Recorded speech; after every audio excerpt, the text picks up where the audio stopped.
எப்படியோ big pass முடிஞ்சிட்டு, ஆனா பிக் பாஸ்ல முத்துக்குமாரனை ஏமாத்திரலாம் தான் நினைச்சாங்க. ஆனா மக்கள் தீர்ப்பு வேற, மகேசன் தீர்ப்பு வேறன்ட்டு உள்ள ஒரு வழியா கொலைப்படி பண்ணி விட்டாங்க.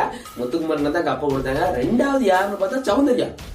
ரியான் நல்லா விளையாண்டார் மாதிரி இருக்கல. ரியானுக்கு 2வது பேசும் கிடையாது, 3வது பேசும் கிடையாது, 4வது பேசும் கிடையாது, 5வது இடத்துல நீ தம்பி டாஸ்க் லாக்கி வேற நீ ஒண்ணு பேசிக்கலாம் 5வது பேர் கொடுத்தாங்க. 3வது விசாலு. இதுதான் விஜய் டீம்ல இருக்கணுங்க. நல்லா நீனும் பேர வச்சு விஜய் டீம்ல இருந்து 3 இடத்துக்கு வந்துட்டாரு. 4வது நம்ம பாவம் அர்ச்சனா. சரி இருந்துட்டு போட்டோம். 5வது அவரு. ஆனா ஜாக்லின் ஐயோ பாவம்டா, அதுல போயிட்டாங்க இப்படி போயிட்டாங்க. அவங்களுக்கு அப்படி கொடுக்க வாய்ப்பு இருக்கு அப்படி இப்படின்னாங்க.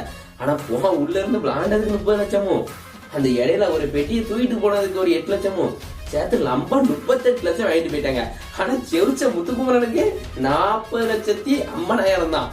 ஆனா நம்ம ஆளுக்கு 38 லட்சம். அப்புறம் ஒரு ஆளு